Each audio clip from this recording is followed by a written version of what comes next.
حضرت اسماعیل علیہ السلام نیچے لیٹے ہوئے تھے ذبح ہونے کے لیے. جب وہ بچ گئے اٹھ گئے تو کہا اللہ اکبر وللہ الحمد. دو پیغمبر اور ایک سفیر الملائک سید الملائک حضرت جبریل کے ارشادات ہیں جو 9 ذی الحج کی فجر سے شروع ہو جائیں گے اور 13 ذی الحج کی عصر تک ہر فرض نماز کے بعد خواہ جماعت سے ہو یا اپنی کوئی پڑھ لے ایک دفعہ بلند آواز سے کہے گا اللہ اکبر لا الہ الا اللہ واللہ اکبر اللہ اکبر وللہ الحمد. اپنی جماعت کرنے والے حضرات توبہ اپنی نماز پڑھنے والے وہ بھی پڑھیں گے علی کل منفرد, اور خواتین بھی پڑھیں گی لیکن خواتین اونچی آواز سے نہیں پڑھے گی, ان کی آواز عورت اور شرم ہے, پردہ پوش ہے. سبحان اللہ وبحمدہ سبحان اللہ العظیم. اگر پہلے کی کوئی فرض نماز ان دنوں میں پڑھ لے فقہا کہتے ہیں پڑھ لے, اور اگر ان دنوں کی فرض چھوٹی ہوئی بعد میں پڑھ لے فقہا کہتے ہیں نہ پڑھ لے, وقت گزر گیا, ایام تشریق نہیں. اور یہ واجب ہے مرد کے لیے, 2 واجب ہے, ایک تکبیرات تشریق پڑھنا اور دوسرا اونچی آواز سے پڑھنا. اگر کسی نے آہستہ پڑھی تو ایک واجب ادا ہو گیا, ایک رہ گیا. اور خواتین کے لیے ایک واجب ہے آہستہ پڑھنا, ان کے لیے بالجہر منع ہے.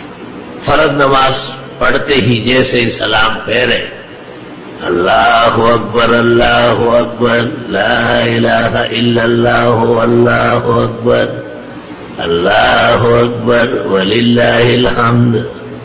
اور اگر کوئی بھول جائے جیسے ہی یاد آ جائے فوراً پڑھے. پچھلی صفوں میں جو لوگ ہوتے ہیں جو مسبوقین ہوتے ہیں ان کی رکعتیں نکلتی ہیں, تو جب وہ بقیہ رکعت پوری کر لے اور سلام پھیرے تو زور سے کہے اللہ اکبر لا الہ الا اللہ واللہ اکبر اللہ اکبر وللہ الحمد. چھوٹے بچوں کو بھی یاد کراؤ, بیویوں کو بھی یاد, ان کو یاد ہی ہوتا ہے. صحابہ کرام بازاروں میں نکلتے تھے ایک دوسرے کو دیکھ کے اللہ اکبر لا الہ الا اللہ واللہ اکبر اللہ اکبر وللہ الحمد.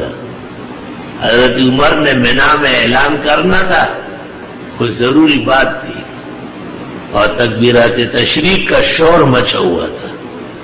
عبد الرحمن ابن عوف نے کہا کہوں کہ خاموش ہو جاؤ, کہا نہیں, جب یہ خاموش ہو جائیں گے پھر میں تقریر کروں گا.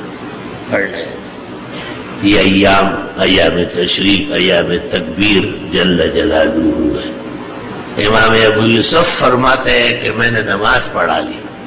حضرت صاحب امام ابو حنیفہ اپنے شاگردوں سے نماز پڑھاتے ہیں, سلام کے بعد بھول گیا تو امام ابو حنیفہ کی آواز بلند ہوئی اللہ اکبر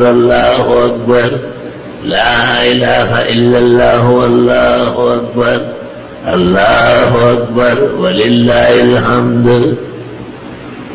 علماء نے اس سے مسئلہ نکالا کہ اگر امام بھول بھی جائے تو مقتدی پڑھتے رہے اور وہ بھی پھر ساتھ ہو جائے اور تکبیرات پوری کر لیں. بعض جگہ 3 دفعہ پڑھی جاتی ہے لیکن ہمیں اس میں کوئی روایت نہیں ملی اور نہ کوئی فقہی عبارت ملی یہ 3 دفعہ کیوں پڑھتے ہیں. بعض لوگ ہر نفل نماز کے بعد بھی پڑھتے ہیں, فقہا نے زیادہ توجہ نہیں دی.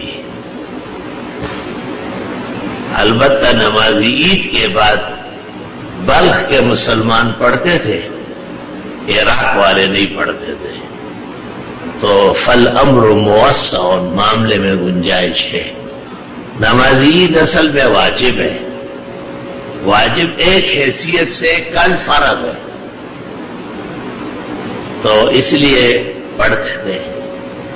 واجب دوسری حیثیت سے سنت ہے، اور تین امام مالک، شافعی، احمد سنت ہی کہتے ہیں، تو پھر سنتوں کے بعد نہ پڑھنا بہتر ہے۔ اس لیے بعض مسائل میں اس طرح کا اختلاف واقع ہو جاتا ہے۔ بولا ہے رنگا رنگ سے ہے رونق چمن، ہے ذوق اس چمن کا ہے زیب اختلاف سے۔ 9 ذی الحج ہر ملک کے اعتبار سے، ہر ملک کے چاند کے حساب سے، تو 9 ذی الحج کی صبح فجر سے شروع ہو کر 13 ذی الحج کی عصر تک کل 23 نمازیں بنے گی۔ ہر فرض نماز کے بعد بلند آواز سے مرد اور آہستہ خواتین پڑھے اللہ اکبر اللہ اکبر، لا الہ الا اللہ واللہ اکبر، اللہ اکبر وللہ الحمد۔ اللہ بہت خوش ہوتا ہے ان تکبیرات کے چہر اور بلند آواز سے پڑھنے سے۔ جو لوگ قربانی نہیں کرتے ان کے لیے بھی یہ حکم برابر واجب ہے۔